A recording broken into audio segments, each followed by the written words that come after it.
नमस्कार, मैं हूं प्रकृति पालीवाल और आप देख रहे हैं इंडिया टाइम 24 न्यूज। डीडीए के मंत्री सौरभ भारद्वाज ने दिल्ली में काटे गए पेड़ों के बारे में उपराज्यपाल पर बड़ा आरोप लगाया है। उन्होंने दावा किया है कि दिल्ली के उपराज्यपाल वीके सक्सेना ने दिल्ली में 1100 पेड़ गैर कानूनी तरीके से कटवा डाले हैं। इस मामले पर डीडीए के मंत्री सौरभ भारद्वाज ने प्रेस कॉन्फ्रेंस करके क्या कुछ कहा, जरा सुनिए। दिल्ली के eco sensitive Asola Bhati sanctuary के अंदर जो फॉरेस्ट एरिया है, जिसको दिल्ली का रिज कहा जाता है, जिसको सुप्रीम कोर्ट कई बार लंग्स ऑफ दिल्ली कह के बुलाता रहता है, जिस रिज एरिया के बारे में सुप्रीम कोर्ट का फैसला है 1994 का कि इस रिज में एक भी पेड़ कटेगा तो सुप्रीम कोर्ट की परमिशन लेनी पड़ेगी, तब वो पेड़ कटेगा। मैं रिज एरिया की बात कर रहा हूं। ऐसे रिज एरिया के अंदर करीब 1100 पेड़ डीडीए द्वारा चोरी छुपे और गैर कानूनी तौर पे काटे गए। ये बात सबको मालूम है। सुप्रीम कोर्ट डीडीए के वाइस चेयरमैन से कह रहा है कि आप मुझे ये बताइए, क्या इन पेड़ों को काटने की डायरेक्शन दिल्ली के एलजी साहब विनय सक्सेना ने दी थी या नहीं दी थी? और डीडीए के वाइस चेयरमैन गोल गोल गोल गोल इस चीज को घुमा रहे हैं। सुप्रीम कोर्ट के सामने डीडीए की 2 ईमेल्स भी रखी गई, डीडीए द्वारा ही रखी गई, जिसमें डीडीए के एग्जीक्यूटिव इंजीनियर डीडीए के चीफ इंजीनियर को कह रहे हैं 3 फरवरी 2024 को माननीय उपराज्यपाल विनय सक्सेना जी साइट पे आए और उन्होंने डायरेक्शन दी कि पेड़ काट के सड़क को चौड़ा करने का काम तुरंत किया जाए। ये ईमेल डीडीए ने ही सुप्रीम कोर्ट के सामने रखी है, कहीं और से नहीं आई है। तो आज मामला ये था कि सुप्रीम कोर्ट ने वाइस चेयरमैन से कहा कि आप ये बात बताइए कि क्या एलजी 3 फरवरी 2024 को उस इलाके में गए थे या नहीं गए थे। मैं आपको बता रहा हूं, एलजी साहब वहां पे 3 फरवरी को भी गए थे। इसके अलावा भी एलजी साहब उस इलाके में कई बार गए हैं। एलजी साहब इस बात को छिपा रहे हैं। मैं आपको एक मंत्री होने के नाते पूरी जिम्मेदारी से कह रहा हूं, एलजी साहब वहां पे कई बार गए। और अब मैं आपको जो बात बताने जा रहा हूं, उस बात को सुन के दिल्ली के पर्यावरण प्रेमियों के पैरों के नीचे से जमीन खिसक जाएगी। इतनी बड़ी बात मैं आपको बताने जा रहा हूं। दिल्ली के अंदर कोई भी इंफ्रास्ट्रक्चर प्रोजेक्ट जो किया जाता है, ट्रांसपोर्ट का, सड़क का, इंफ्रास्ट्रक्चर का, फ्लाईओवर का, उसको अप्रूव करने की बॉडी का नाम है यूटीपैक। यूटीपैक अप्रूव करता है कौन सी सड़क कहां बनेगी, कैसे बनेगी। और उस यूटीपैक के अंदर डीडीए के वाइस चेयरमैन उसके मेंबर होते हैं, लेफ्टिनेंट गवर्नर उस यूटीपैक के भी चेयरमैन होते हैं। जब दिल्ली के लेफ्टिनेंट गवर्नर साहब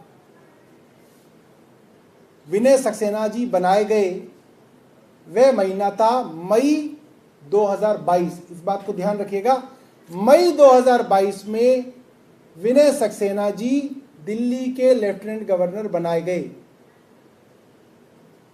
अप्रैल 2022 में, यानी कि इनके एलजी बनने से पहले, यूटीपैक की गवर्निंग बॉडी की मीटिंग होती है 26 अप्रैल 2022 की, 11 बजे की मीटिंग है। यूटीपैक की वेबसाइट है, उस वेबसाइट पे आप जाएंगे, उसमें मिनट्स ऑफ मीटिंग करके एक लिंक है, उस लिंक को खोल लीजिएगा। उसके अंदर ये 22 अप्रैल की मीटिंग आपको मिल जाएगी। 22 अप्रैल 2023, 2022। इसके अंदर अगर आप देखेंगे तो एक प्रोजेक्ट है जो अप्रूव हुआ है, वो है integrated transit corridor development and street network connectivity plan for the corridor influence zone along with the detailed design of all intersections and mid sections based on traffic feasibility studies for the corridor network approach road from Chhatarpur Road to facilitate the plot allotted to SARC University, CAP FIMS Hospital, HUPA NIC Executive Club Road in the villages of, जो आसपास के villages हैं वो लिखे हुए हैं, Maidangarhi, सरयूपुर and Satbari. और ये उस बॉडी का डिसीजन हुआ, इसके अंदर ये प्लान अप्रूव हुआ। उसी यूटीपेक की वेबसाइट पे अगर आप देखेंगे तो जो वो प्लान अप्रूव हुआ है उसके अंदर इस रोड का नक्शा अप्रूव हुआ है, जिसको कहते हैं अप्रूव्ड प्रोजेक्ट। ये मैं आपको इस अप्रूव्ड प्रोजेक्ट की ड्राइंग बता रहा हूं, ये है।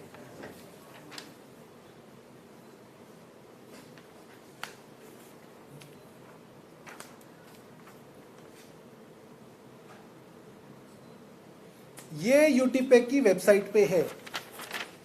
अब जो पत्रकार मित्र हमारे परसों उस साइट पे गए थे तो उनको याद होगा कि छतरपुर की रोड पे चलते चलते उल्टे हाथ को एक पतली सी सड़क रेडियंस होटल जैसे ही आता है, रेडियंस फार्म कह लीजिए, रेडियंस मोटेल कह लीजिए, आप उस छतरपुर मेन रोड पे चल रहे हैं, रेडियंस मोटेल आता है, उसके साथ उल्टे हाथ को एक पतली सी सड़क अंदर जा रही है जिसको कहते हैं गौशाला रोड, आप सबको याद होगा। अब उस गौशाला रोड का ये नक्शा है, ठीक है। अब इस गौशाला रोड के अंदर एक तो एग्जिस्टिंग रोड बनी हुई है, उसको इन्होंने, अगर आप लेजेंड देखेंगे तो नीले रंग से इन्होंने बताया कि नीले रंग की लाइन बाउंड्री वॉल है, existing boundary wall of the road. इसको मैं पढ़ के बता दूं, नीले रंग का जो है एग्जिस्टिंग बाउंड्री वॉल, मतलब जो रोड बनी हुई है, पुरानी गौशाला की रोड है, उसकी बाउंड्री वॉल नीले रंग की लाइन से बनी हुई है, जिसको मैंने, आप देख सकते हैं, हाईलाइट कर दिया है ग्रीन कलर के हाइलाइटर से। आप ये देख सकते हैं। आप यहां से छतरपुर की तरफ बढ़े, आपने उल्टी तरफ, उल्टे हाथ की तरफ आप इसके अंदर घुसे तो ये जो हाईलाइटेड एरिया है ये वो सड़क है जो पुरानी सड़क थी। इस सड़क को चौड़ा करने का प्रपोजल यूटीपेक ने पास किया है। अब ये जो सड़क पास की गई है, इसके अंदर इसको चौड़ा ऊपर की तरफ किया गया है, यानी कि जब आप गौशाला रोड में एंटर करेंगे तो उल्टे हाथ की तरफ आपको इसे चौड़ा करना है। देख सकते हैं, यहां से आप घुसे इस तरफ तो उल्टे हाथ की तरफ आपको इस रोड को चौड़ा करना था। ये यूटीपेक का प्रपोजल है, आप देख सकते हैं। और जो लोग मेरे साथ साइट पे गए थे और जो लोग साइट पे नहीं गए वो अभी जाके चेक कर ले, इस रोड को नीचे की तरफ सीधे हाथ की तरफ चौड़ा किया गया है, यानी कि जिस तरफ रिज है, जिस तरफ फॉरेस्ट है, जिस तरफ पेड़ लगे हुए हैं, उस तरफ पेड़ों को काट के इस रोड को चौड़ा किया गया। ये इसमें साफ है, आप लोग जाके देख लीजिए। इसके उल्टे हाथ की तरफ लाइन से फार्म हाउसेस बने हुए हैं अंत तक। अगर मैं एलजी होता तो मैं ये कहता कि रोड को अगर चौड़ा करना है तो आप फार्म हाउस वाली तरफ कर लीजिए, पेड़ों को बचा लीजिए। मगर यहां पे फार्म हाउसों को बचा के पेड़ों की आहुति दी गई, वो भी रिज एरिया में। अब ये खतरनाक क्यों हो जाता है मैं आपको बताता हूं कुछ कागज पढ़ के।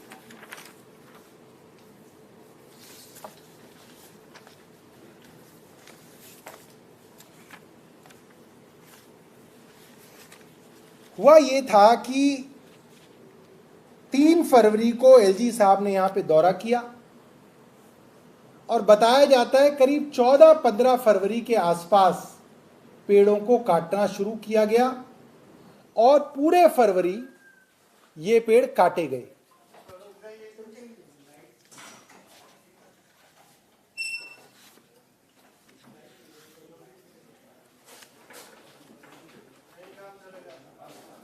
पूरे फरवरी ये पेड़ काटे गए। अब ये बात डीडीए को मालूम थी कि इन पेड़ों को, अरे भाई क्या कर रहे हैं आप, इन पेड़ों को काटने की परमिशन सिर्फ और सिर्फ सुप्रीम कोर्ट दे सकता है। इसलिए डीडीए अपनी चोरी को बचाने के लिए सुप्रीम कोर्ट गया और सुप्रीम कोर्ट में डीडीए ने पेड़ों को काटने की परमिशन मांगी। यानी कि सुप्रीम कोर्ट के दो तरीके से कंटेम्प्ट किए। कैसे? पहले कि वो पेड़ जो काटे ही सुप्रीम कोर्ट की परमिशन के बाद जा सकते हैं, वो बिना परमिशन के काट दिए। और दूसरा, उन पेड़ों को काटने के बाद सुप्रीम कोर्ट को झूठ बोला गया कि ये पेड़ अभी कटे नहीं है, हमें इनको काटने की परमिशन चाहिए। तो एफिडेविट पे, हलफनामे में सुप्रीम कोर्ट को, देश की सबसे बड़ी अदालत को बेवकूफ बनाया गया, मिसलीड किया गया। ये दूसरा कंटेम्प्ट है। तो जब ये सुप्रीम कोर्ट के पास गए तो 4 मार्च 2024 को सुप्रीम कोर्ट ने इनकी परमिशन को रिजेक्ट कर दिया कि आप ये 1100 पेड़ नहीं काट सकते। और क्या कहा सुप्रीम कोर्ट ने, मैं आपको बताता हूं जो गंभीर है। Apart from the fact that the application is very vague which seeks permission to fell or translocate 1051 trees, we must note that Delhi Development Authority is an agency and instrumentality of a state. Therefore, it is the duty of the DDA to first make an attempt to protect the environment by praying for felling the trees, only those trees which are absolutely mandatory. They must apply their mind whether alternatives can be examined to save the trees. Moreover, they want to construct a road through a forest. There is no permission obtained under the Forest Act. आगे क्या लिखता है supreme court? We direct the DDA to re-examine the proposal by employing experts in the field. The exercise to be undertaken by DDA is necessary for ensuring that while public work is carried out, minimum number of trees are required to be felled. यानी कि ये बात DDA को मालूम थी कि अगर वे supreme court के पास जाएंगे तो सुप्रीम कोर्ट ये कहेगा कि आप कोई ऐसा प्लान बनाइए जिसमें पेड़ बच सकें, पेड़ों का कटना मिनिमम हो सके।